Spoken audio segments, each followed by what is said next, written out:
interrupt this program to bring you a special news bulletin. The Japanese have attacked Pearl Harbor, Hawaii, by air, President Roosevelt has just announced. The attack also was made on all naval and military activities on the principal island of Oahu. We take you now to Washington. The details are not available. They will be in a few minutes. The White House is now giving out a statement. The attack apparently was made on all naval and military activities on the principal island of Oahu. The president's brief statement was read to reporters by Stephen Early, the president's secretary. A Japanese attack upon Pearl Harbor naturally would mean war. Such an attack would naturally bring a counterattack, and hostilities of this kind would naturally mean that the president would ask Congress for a declaration of war. There is no doubt from the temper of Congress that such a declaration would be granted. This morning, Secretary Hull talked with the Secretaries of War and of the Navy. Now the two special Japanese envoys, Admiral Nomura and Special Envoy Kurusu, are at the State Department, engaged in conference with Secretary of State Hull. Their appearance at the State Department on this Sunday afternoon emphasizes the gravity of the Far Eastern situation, where hostilities now seem to be actually opening over the whole South Pacific. And just now comes the word from the President's office that a second air attack has been reported on Army and Navy bases in Manila. Thus, we have official announcements from the White House that Japanese airplanes have attacked Pearl Harbor in Hawaii and have now attacked Army and Navy bases in Manila. We return you now to New York, and we'll give you later information as it comes along from the White House. Return you now to New York. This is CBS in America calling Honolulu. Go ahead, Honolulu.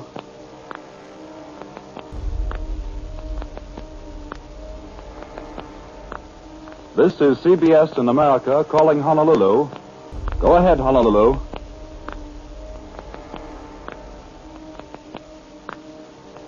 Go ahead, Honolulu.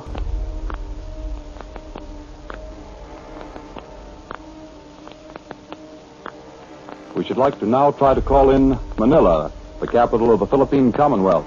Go ahead, Manila.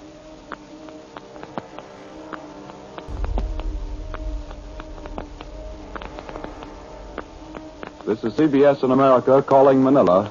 Go ahead.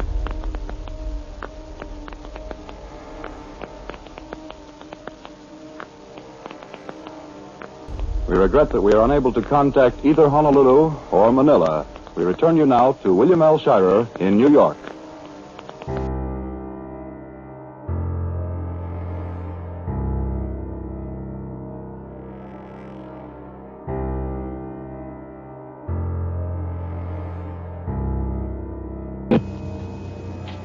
Here is a flash just received in our newsroom.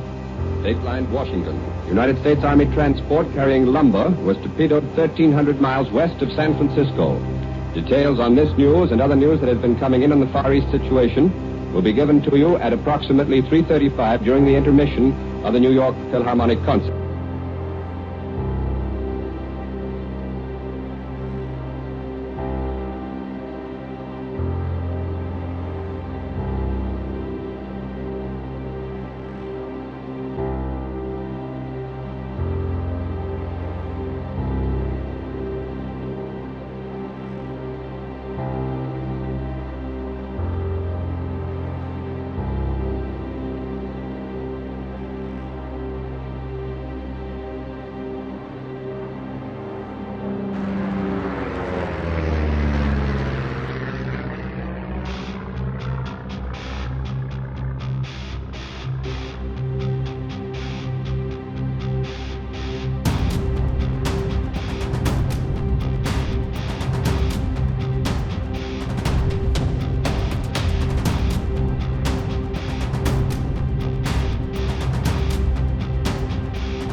speaking from the CBS newsroom in New York.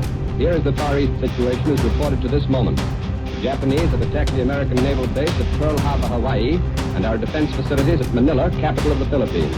The first disclosure of this news was made by Presidential Secretary Stephen Early by telephone at approximately 2:25 in Washington. I read the text of this historic announcement at a little after 2:30. The Japanese have attacked Pearl Harbor from the air and all naval and military activities on the island of Oahu, the principal American base in the Hawaiian Islands. That was Secretary Early's message. A short while later, he dictated another message. A second air attack has been reported. This one has been made on the Army and Navy bases in Manila. And here's a last-minute Associated Press flash from Honolulu. A naval engagement is in progress off Honolulu with at least one black enemy aircraft carrier in action against the Pearl Harbor defenses. Secretary Early informed all correspondents and then rushed to the White House to be with President Roosevelt. As the announcement was made, the two Japanese envoys, Ambassador Nomura and Special Emissary Kurosu, were at the State Department. Columbia's correspondent in London, Bob Trout, heard the news for the first time from our report from New York. Up to that moment, or very shortly before then, the British capital had not been informed of the Japanese attack on the Hawaiian Islands and on Manila. In view of Prime Minister Churchill's recent pledge that a British declaration of war on Japan would follow almost immediately upon the outbreak of war between Japan and the United States, a British announcement is expected soon. Columbia's correspondent, Ford Wilkins, was put on the air in CBS's regular 2:30 news program on Sunday afternoon from Manila. He was cut off the air suddenly while he was talking about air raid shelters, possibly because of censorship. In communication with Columbia's radio station, KGMB in Honolulu, we heard here in New York that the Pearl Harbor base had been attacked and anti-aircraft fire was heard. A telephone message to the United Press from Fort Schaefer in Hawaii said that 50 planes attacked the island of Oahu. The planes are officially described so far as unidentified in these messages, although later reports that have come in from the press associations definitely identify at least two of these planes as carrying the emblem of the rising sun, the emblem of Japan.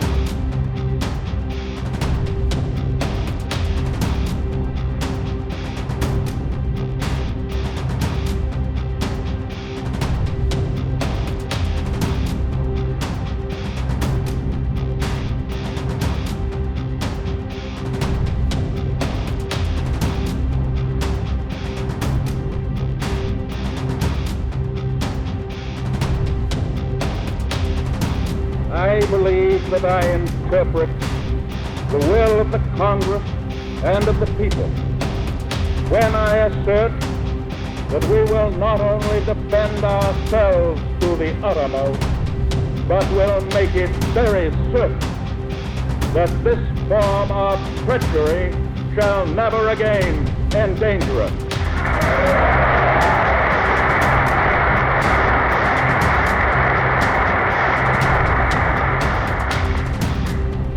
Hostilities exist. There is no blinking at the fact that our people, our territory, and our interests are in grave danger. With confidence in our armed forces, with the unbounding determination of our people, we will gain the inevitable triumph. So help us God.